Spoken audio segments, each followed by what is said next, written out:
Hey, I'm Petra, I'm 22 years old and I live in Bow, East London. What are your nationalities? I'm half South African, black South African, and I'm half Hungarian. And what do you identify as? I identify as mixed race. Do you think being mixed race is confusing? I guess you could say something like that, yeah, it is very confusing. I grew up feeling really insecure, not really knowing who I am, and as I've gotten older, I've learned to embrace my heritage and I love who I am now, but it was never always that easy growing up. Do you believe you benefit from white privilege?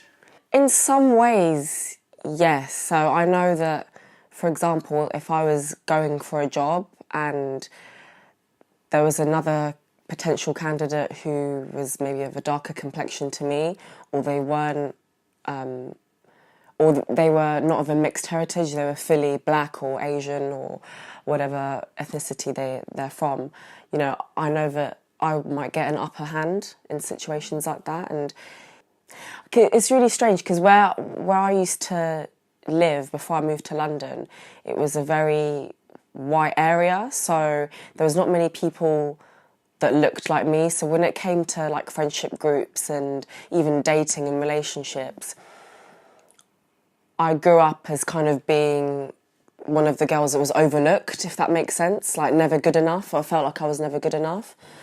But as I've gotten older and I've moved to London where it's definitely more multicultural, I can definitely feel that bias that some white people or black people might have towards me because I'm not fully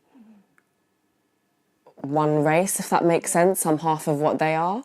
What would you say to someone who thinks interracial dating is bad?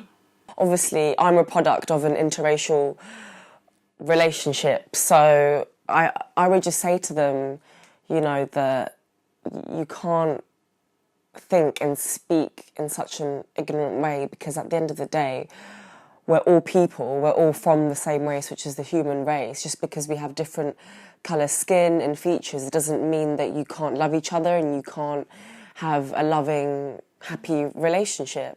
You never know, like you could grow up your whole life being conditioned into thinking that, I shouldn't go off with a white guy or a black guy or an Asian guy or whatever. But you could be surprised to find that your soulmate is from a completely different background and walk of life from you, and you could be missing out on something really special just because of your xenophobic, bigotry sort of attitudes, Do you think your cultures clash at times?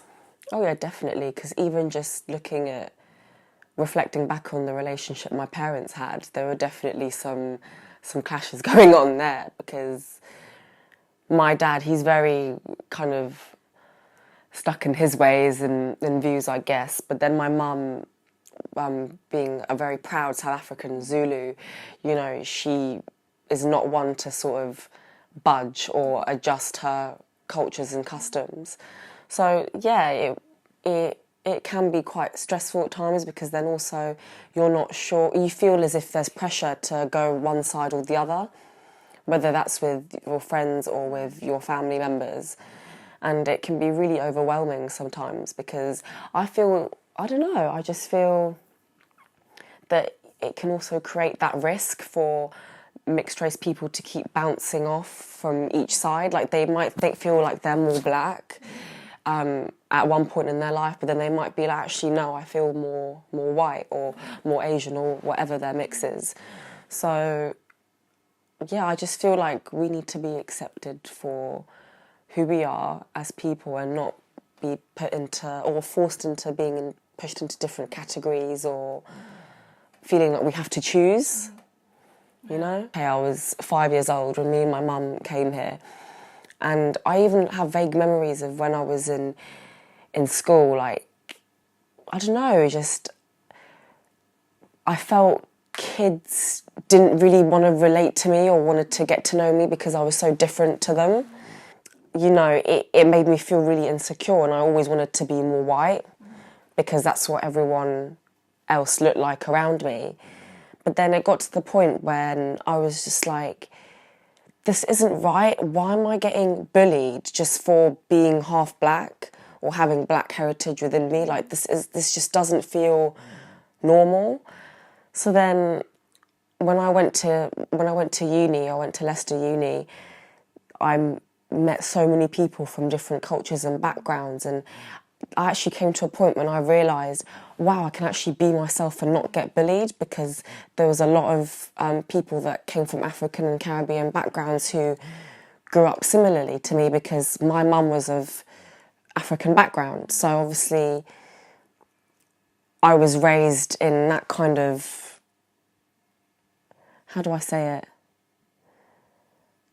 I don't know how to explain it, but I feel like if you have a white mum, you're going to be you're going to be raised differently to your other mixed race friends who are raised by a black mum, sort of thing. So it was really refreshing, and since then, you know, I've learned to not let people make me feel as if the blackness, which is a part of me, is a problem, and that if, you know, things are being said to me which make me feel uncomfortable, then I should speak up about it and choose to walk away from it, you know? So, yeah, I have been really up and down, but then again, I do feel like racism doesn't only just come from white people, it can come from black people or Asian people, all races, you know? So me being dual heritage, I feel like yourself, that it's okay for me to stick up for both, because essentially it is a part of who I am. Well, what's your advice to a young mixed race girl? My advice to a young mixed race girl is just to not let anyone tell you that you're not good enough, and to try, even though you will be faced with obstacles and you'll feel like you're not good enough sometimes, just try and learn to love yourself, because, you know, we are unique and we should embrace that, and things will be okay. Like, I know that when you grow up you face a lot of identity issues, but my main advice is to say that, you know, things will be okay, just always stay true to yourself.